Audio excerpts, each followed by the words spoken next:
Boa tarde a todos. A propósito de hoje, a propósito do atual estado e do modo de atuar de organismos de justiça e a alteração que prevê uma maior normatividade e escrutínio da justiça em Portugal, e que inclusive já foi solicitada a audiência com todos os grupos parlamentares em funções para apresentar estas mesmas alterações, temos connosco o autor moral da proposta, o Sr. Professor Dr. Jaime Pereira dos Santos, licenciado na Universidade Livre de Lisboa em 1985, iniciando a carreira de docente como monitor de Direito das Obrigações, professor, juntamente com o professor Pedro Romano Martínez, monitor de Direito Comercial e monitor de Direito Económico. Posteriormente foi assistente de Direito e professor auxiliar nomeado professor para o diretor de Departamento do Direito da Universidade Autónoma. É ainda fundador da Universidade Autónoma, sócio da entidade instituidora C.E.U e primeiro secretário de Direito. No ISCAL lecionou Direito Comercial no segundo ano e Direito Civil no primeiro ano. Professor auxiliar durante mais de 28 anos na ULHT, fundou também 3 polos, Castelo Branco, Torres Vedras e Amadora, onde lecionou Direito Económico, Direito Civil, Direito Comercial, em várias licenciaturas nas Faculdades de Ciências de Gestão e Económicas e das Ciências Sociais. Foi ainda radialista em rádios regionais do interior e também trabalhou na área da publicidade, sendo ainda administrador e diretor de vários jornais e periódicos. Sr. Professor, com este vasto currículo, gostava de começar por lhe perguntar como vê o papel dos atuais estados do mecanismo da justiça numa perspectiva dissuasora de práticas que configurem crimes, como abuso de poder ou atos de má gestão ou dolo em entidades públicas e do Estado. Obrigado ao mestre Dr. Bruno Miguel Monarca, vice-presidente do MCD. É um gosto mesmo lidar com pessoas tão bem educadas, tão abertas, mas ao mesmo tempo arrojadas, não estão parados, estão num movimento para a frente. Arrojado quer dizer que leva de rojo os outros, portanto levaram-me de rojo. E eu hoje sinto-me rejuvenescido por esta colaboração e sinto-me mais ativo. Isto é fundamental. O instituto que pretendemos criar é um instituto jurídico da prevenção de criminalidade. E a criminalidade, factologicamente e sociologicamente, tem sido detectada através de manchetes de órgãos de mass média. As televisões, os jornais e as rádios. Essa estatística ainda não foi feita, mas penso que a Universidade do Regime, o ISCTE, deve ter medo de a fazer. Porque quando está na oposição, denunciamos a corrupção do poder através dos mass média. Quando está no governo, compramos os mass média. E quando realmente as universidades se rebelam muito, nomeamos um ex-ministro das Finanças com 5 milhões de euros para arranjar trabalho aos senhores professores para terem um segundo emprego e calar as universidades. Portanto, a corrupção das universidades foi sempre uma coisa que interessou, quer a Primeira República. Nunca esqueçamos que o senhor doutor Afonso Costa, independentemente de ser maçom e ser o mais jovem, o mais brilhante doutorado em Coimbra no período da monarquia, foi um homem que em 1913 teve que fundar uma faculdade de Direito, ao qual chamou Faculdade de Direito e Ciências Sociais. Acho que isto diz tudo. Introduzir a Sociologia e Ciências Sociais em países atrasados é muitíssimo difícil.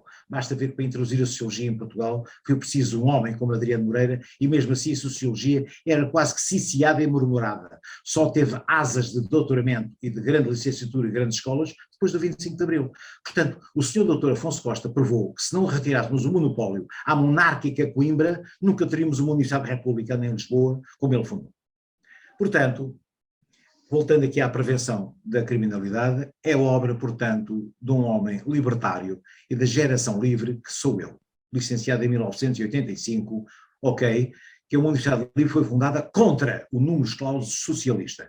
Acho que estamos entendidos. A prevenção, portanto, é uma coisa que nunca convém ao poder. Quais os mecanismos de justiça? São muitos. O principal é o destino do dinheiro. Malta, aqui ao lado. Passaporte britânico, um protocolo entre o Vaticano e a monarquia inglesa. Não sei se sabiam, é um protocolo entre 2 Estados soberanos. A Santa Sé, cuja capital é o Vaticano, e o Reino Unido.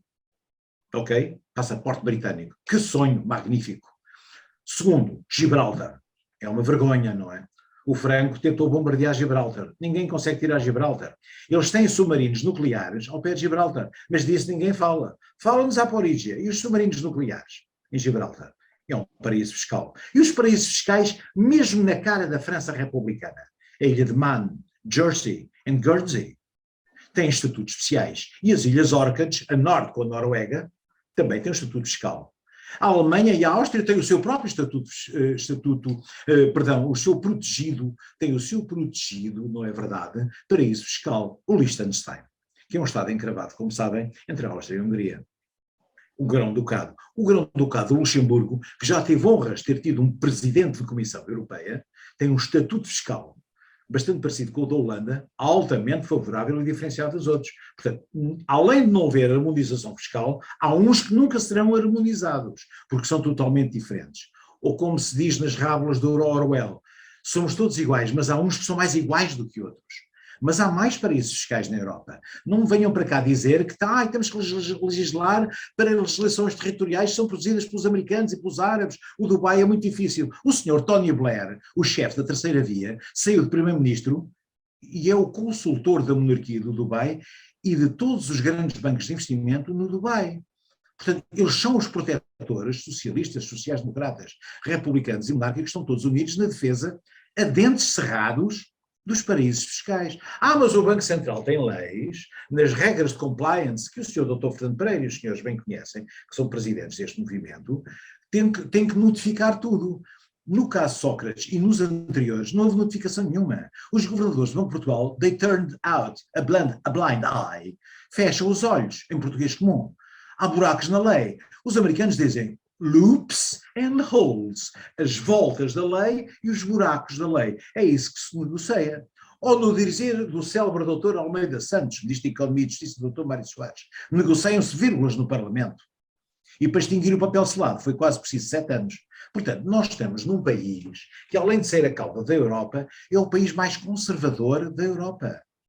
É o país onde há mais títulos para as pessoas, para tratamento social. É o sítio onde as classes sociais permanecem estagnadas. Montes de classes sociais, e se vê-se na função pública. Uma pessoa que é licenciada e é um simples administrativo não é tratado por doutor, mas se for por diretor, é o doutor. Eu quando abro a boca para o dentista digo senhor doutor, e ele para mim não me trata por professor nem por doutor, trata-me por senhor. Portanto, acho que estamos entendidos. Portanto, é preciso pôr alguma ordem. A prevenção tem que ser obrigatoriamente detectada num caça-piolhos da comunicação social, num caça-piolhos do Banco de Portugal, num caça-piolhos do Banco Central Europeu sobre todos os bancos e num caça-piolhos político, legislativo, prejudicial, policial aos paraísos fiscais, sobretudo aos europeus, porque não faças como Frei Tomás, não faças como ele diz, faz como ele faz. A Europa para poder perseguir os paraísos fiscais dos árabes, dos americanos, do Golfo das Caraíbas, etc., tem que dar o exemplo. Portanto, esse exemplo não está dado. Ok? Tudo isto são cortinas de fumo. As vacinas e isto tudo são cortinas de fumo. O povo está a empobrecer e o dinheiro escorre da Europa para fora. Quem sustenta a democracia são as classes médias. Portanto, vamos caçar piolhos no sistema bancário, vamos caçar piolhos com a comunicação social, vamos caçar piolhos na maledicência política, vamos caçar piolhos por todas as formas e trazê-los para a Comissão de Prevenção da Corrupção. Aumentar o tamanho das penas não resolve nada. O que resolve é mais meios e mais liberdade de ação para os que são contra a prevaricação. Porque os que prevaricam têm todas as liberdades de ação. Muito obrigado pelo vosso tempo. Muito bem. Segunda pergunta, Sr. Professor, relativamente à questão da mediatização e dos processos mediatizados que estamos aqui a falar, e também gostei da citação do Triunfo dos Porcos do Orwell. Da sua vasta experiência na área de direito, tanto uma componente científica e teórica como prática e operativa, como tem visto a ação do Ministério Público, da Procuradoria-Geral e também um pouco num nível mais macro dos tribunais, em megas e mediatizados processos, como o processo Monte Branco, ou o processo Marquês, a Operação Marquês, ou até crimes que já hoje em dia eu acho que configuram lesa pátria. Como tem visto a ação destes organismos? Obrigado pela oportunidade e pela vossa simpatia, pela vossa supina educação. Eu fui contemporâneo, como jovem licenciado, de um grande procurador da República, Labrinho Lúcio, que nós convidámos, nós jovens, portanto, convidámos para fazer conferências dentro do Departamento de Direito. Foi um bocado mal recebido. Sabem porquê? Na altura havia a seguinte luta: o Opus Dei crescia, a maçonaria minguava, mais a maçonaria dividiu-se. Fernando Teixeira para um lado, para os regulares, e o Grande Oriente com os grandes do 25 de Abril para o outro lado. A luta foi de tal forma que a minha universidade foi ocupada violentamente e durante 3 dias a polícia de choque não conseguiu lá entrar. Nunca foi investigada a ocupação à minha universidade. Nunca. Não se conseguia. Não se conseguia. Portanto, isto são crimes à luz do dia. Não é verdade? São crimes à luz do dia. Esta é a parte privada. Na parte pública, os grandes crimes públicos e as suspeitas sobre eles não conseguiram ser investigados. Não havia meios. Portugal não tinha informática à altura. Os outros procuradores, não posso dizer com proficiência, porque a minha carreira nunca foi totalmente e dedicadamente o processo penal e o direito criminal. Okay?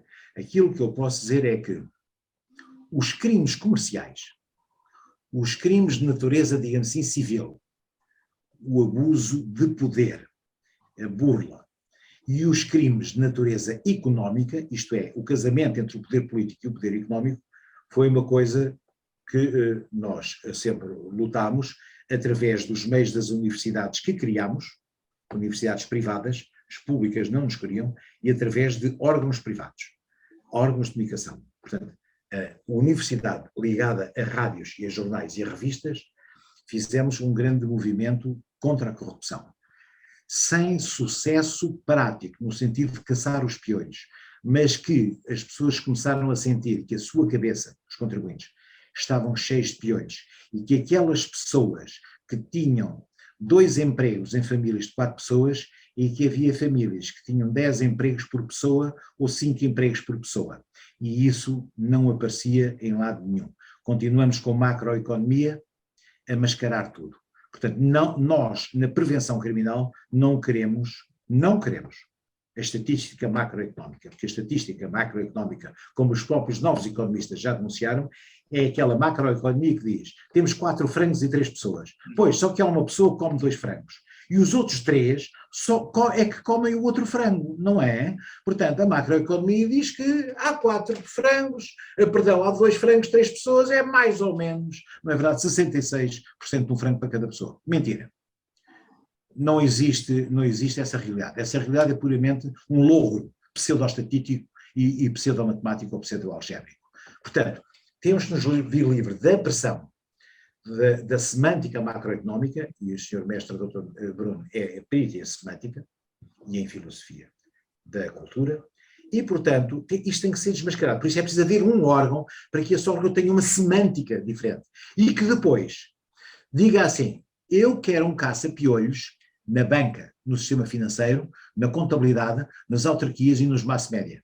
Não queremos que os jornalistas sejam despedidos e silenciados pelo poder económico. Olha lá, eu vou-lhe dar 2 milhões de publicidade e você tem um sujeito que me anda a esgravatar as costas. Vocês pensam que estes telefonemas não existem? Estes telefonemas existem. Portanto, precisamos mesmo de um órgão próprio de prevenção com uma semântica própria e um alcance noticiário próprio. A primeira notícia, conforme o nosso projeto, é a colaboração com o Governo, o Ministério das Finanças, damos 30 dias de avanço sobre isso.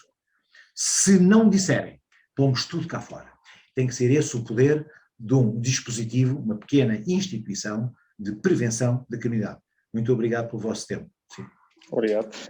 Agora a terceira pergunta, segundo a sua ótica, e que já explicitou não só aqui como na proposta, quem a pode ler naturalmente vai chegar a essa conclusão, quais as alterações considera ser hoje fundamentais para que possa existir uma responsabilização maior dos agentes públicos e que naturalmente são acometidas responsabilidades de Estado e governativas?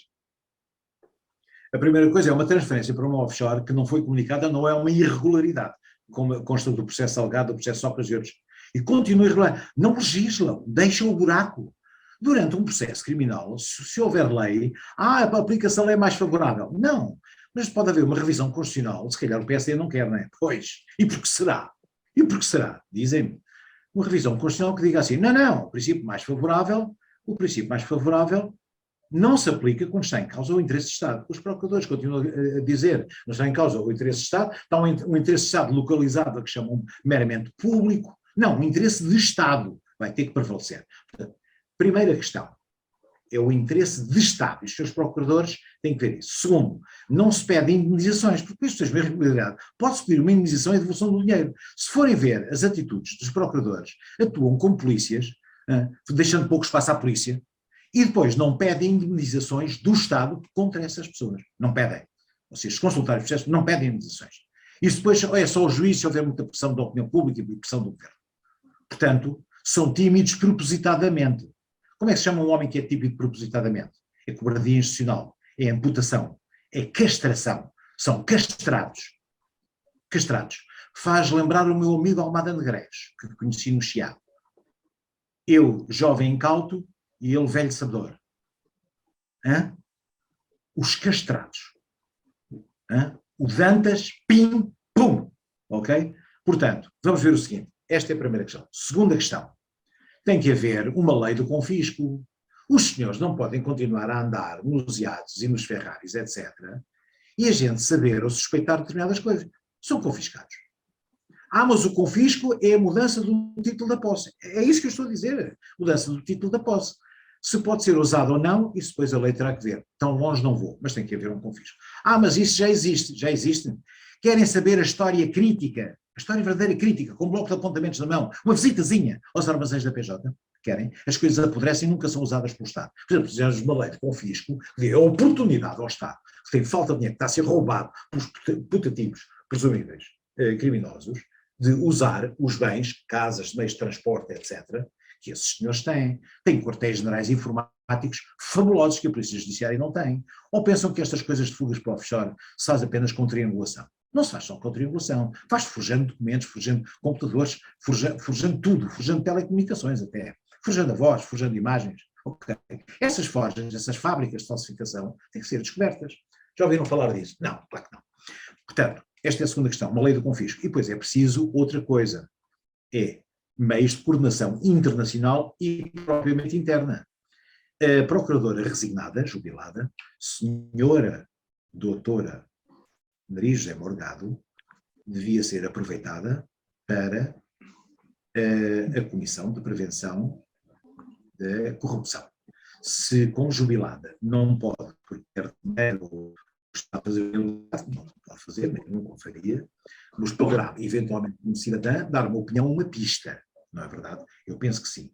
A Comissão devia ter uma parte ativa, os comissários, e devia ter uma parte consultiva. E a lei devia dispensar, nomeadamente o nosso juiz jubilado, António dos Santos Carvalho, que se queixa que não pode falar, porque teve que aceitar uma pensão de reforma maior, porque é viúva, ainda tem filhos, etc., em carreiras, etc., e então não pode falar, está-se a escusar. Eu estou aqui quase, em substituição de duas pessoas valiosas. Eu não vou nomear o nome do outro, porque não falei com ele pessoalmente, não é? Do António Santos Carvalho falei com ele pessoalmente, e os senhores presidentes do movimento também falaram.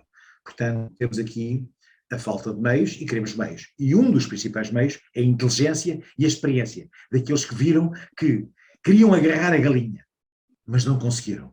Não conseguiram, porque não tinham nem meios, nem instrumentos jurídicos suficientes. Muito obrigado pela oportunidade. Obrigado. Então, e relativamente no fundo, no seu entender, a sensibilidade dos partidos, que a quem esta proposta parece que já começou a ser apresentada, portanto já houve um pedido, uma solicitação prévia da audiência a vários partidos do arco da governação, um deles foi o PS e respondeu de facto. Na sua sensibilidade, acha que eles estão dispostos a colaborar? Acha que é uma situação, é um mero exercício que eles estão a fazer e que no fundo não irá conduzir a parte alguma? Acha que eles irão de facto apresentar isto em sede própria? Qual é a sua visão do tema, Sr. Professor? Muito obrigado pela oportunidade. Portanto, todos os regimes se defendem dizendo que pequenas alterações só após grandes alterações. E então é assim que depois forjam o seu próprio fim e a sua própria revolução. O Salazar não queria fazer alteração nenhuma, veio o Marcelo, fez algumas alterações. O que é que diziam os ultras em Belém? Ou Tomás? Pois, ele abriu a porta, ele abriu brechas, dizem para aí que ele fez negociações secretas com os terroristas, através do padre não sei quantos.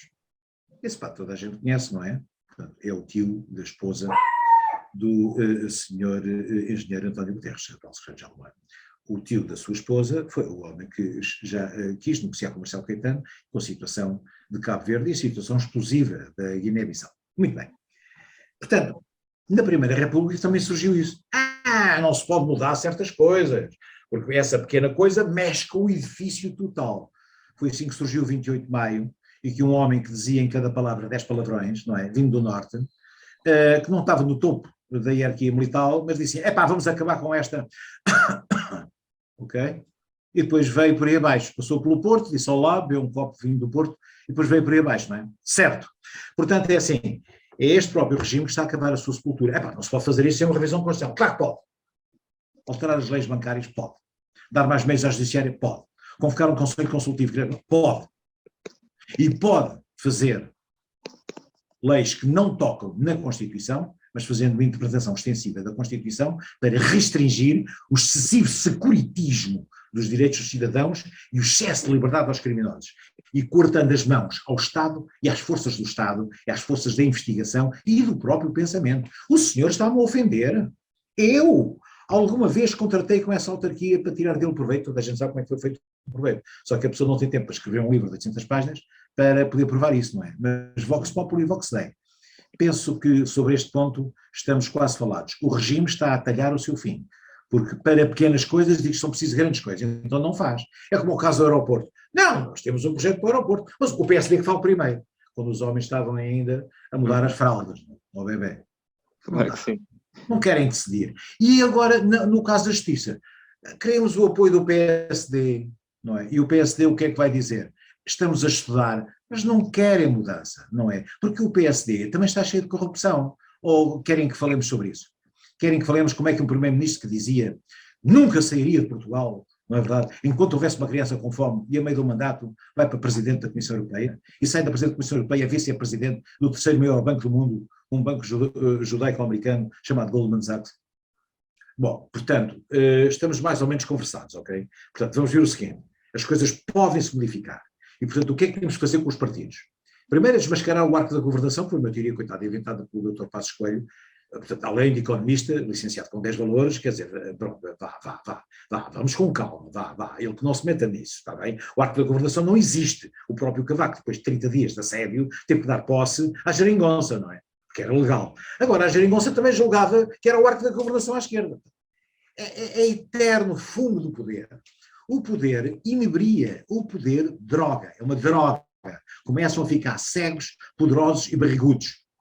A geringonça foi ao lugar agora, é uma maioria absoluta. Esta maioria absoluta pode ir ao ar com outra qualquer, quer por corrupção, quer por outra coisa qualquer. Portanto, pode haver, é isso que nós queremos mostrar aos partidos, pequenas modificações constitucionais. Eu penso que sim. O gradualismo foi sempre o fim dos regimes autoritários. Este regime é autoritário. É uma democracia pseudo-democrática, é uma democracia musculada. Como é que começou o Sá Carneiro? Olha, foi para dentro do partido do governo, não é? Foi lá para dentro e começou a gritar. O que é que fez a Maria de Luz Pinto da Silva? Foi lá para a Câmara Corporativa e começou a gritar. O que é que fez o Sousa Freire? Foi lá para dentro para a Câmara Corporativa, através da oposição, e começou a gritar. Lá as coisas deles, não é? Pronto. E o que é que fizeram os republicanos e o Partido Republicano no tempo da monarquia? Uns lá vão para casa, os pobres. Outros eram presos. Mas pronto, mas depois eram libertados, as pessoas importantes, os advogados.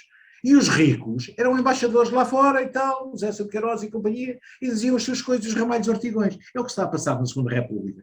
As novas, isto, aquilo, os núcleos da Suíça, de Inglaterra, de França, de Paris, da Argélia, e depois vieram para cá e governaram. Governaram e encheram-se. Pronto. A Terceira República está a ser como a Segunda. Na Segunda República o meu pai sempre me disse, filho, não te metas em política, porque isto pertence a 7 famílias e tu não és nenhuma delas. Eu sou uma pessoa de filosofia. Portanto, e this is real. Okay? Portanto, isto pertence a meia dúzia de grupos de escritórios de advogados poderosíssimos que fazem o casamento entre o poder económico e o poder político. Eu estive no escritório de advogados, não vou dizer qual é, onde se faziam também, redigiam decretos-leis. Okay? Por causa dos loops and holes. As voltas, loops, não é? Ups, umas voltas, ok? E uns holes, uns buraquinhos na lei feitos cuidadosamente. Está bem? Portanto, vamos para o gradualismo. É assim que caem os regimes. Vamos para o gradualismo. Vamos negociar com os partidos, com o Chega, com os partidos extraparlamentares. Está bem? E já agora, uma tirada sociológica. E vamos falar com os poderes fácticos. E o que é que nós sabemos sobre os poderes fácticos? Há 3 séculos. Existem 3 poderes. O poder económico tem 2 componentes, a burguesia e o feudalismo. Temos o poder das Forças Armadas, de vez em quando sacode e diz, isto é vergonhoso demais, pá. Sacodem o capote e pronto, e os políticos caem do cavalo, e depois temos uma coisa chamada Igreja. A concordata inconstitucional. Penso que está tudo dito, não está? As esmolas não deviam ser permitidas para passar para o Vaticano sem impostos. Imposto sobre sucessões e doações e imposto de selo. Já falei, não já? Está falado. Eu sou claro, não sou? Mais direto não há.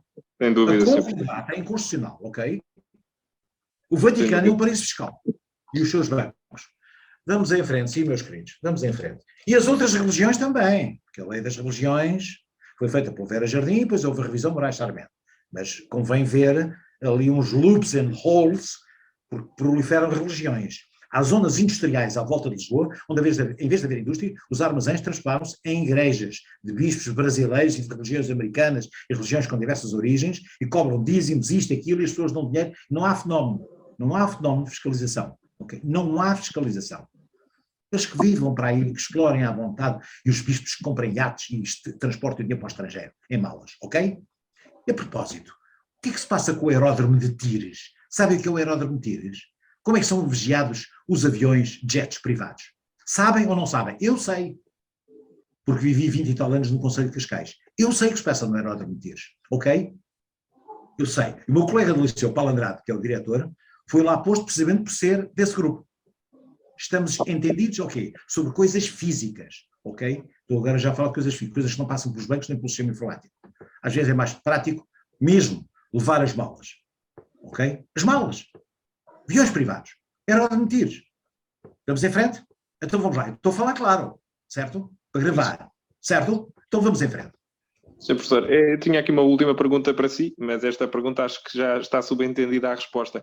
Face ao que já referiu e àquilo que me disse ainda mais nesta parte final da entrevista, acha que existe alguma hipótese disto seriamente ser discutido em sede do hemiciclo não só pelos grupos parlamentares como pelos deputados?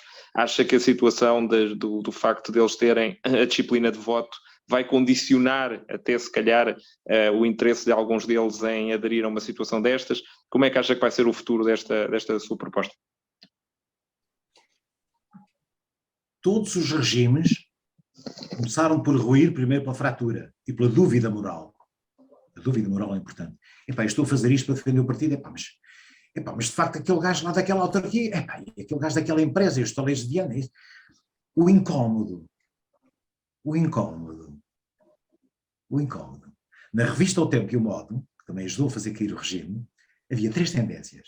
Os católicos progressistas, os marxistas-leninistas não maoístas e os marxistas moderados. O Tempo e o Modo. Havia lá as 3 tendências. Na Seara Nova havia várias. E na maçonaria também havia várias. Portugal foi sempre um conjunto de capelas. Para se fazer a revolução, a unidade foi feita pelos militares. Porque as capelas não se entendiam. A Argel não falava com Suíça não falava com Londres. E os parisienses eram radicais, não queriam falar com ninguém. Chamavam burgueses e fascistas aos outros também. Quantos partidos de oposição havia? Havia vários. Quantos partidos existem em Portugal? Mais de 25, suponho. E movimentos cívicos? Mais de 5 mil. Ok? Portanto, o combate é a única forma de partir a pedra no coração dos homens e tirar a névoa dos olhos dos homens. Extrair alguma areia do cérebro e dizer assim: olá, está alguém em casa? Ou você é o His Master's Voice? Você é apenas a voz do dono? Está alguém em casa, no seu cérebro? Hello? Podemos falar? Podemos falar sobre esta lei e este artigo, pode ser? Portanto, este exercício feito ponto a ponto é muito importante. Mas quando formos para o combate, claro, como em todos os combates, a guerra não tem regras. Atenção, a guerra política não tem regras, como diz o nosso querido vice-reitor, o Sr. Dr. João Vinagre. A guerra não tem regras.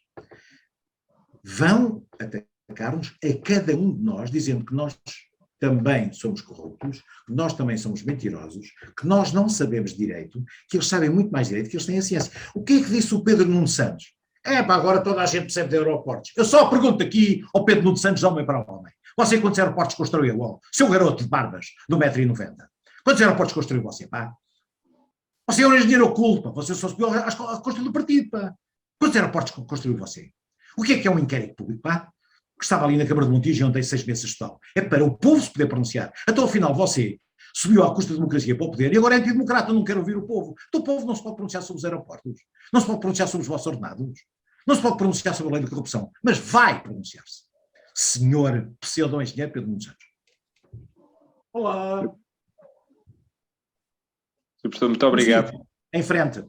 Muito obrigado pela verdadeira lição democrática e verdadeira lição de história que deu a todos os nossos ouvintes. E naturalmente gostaria de parabenizá-lo em nome de todo o MCD pela intervenção cívica e de apontar caminhos que tem estado a dar, nomeadamente nesta revisão da Justiça. Pronto, este foi o a propósito. Para a semana iremos ter mais um assunto, mais um convidado. Vamos continuar e este assunto entronca naquilo que estamos a falar. Continuaremos a falar de corrupção.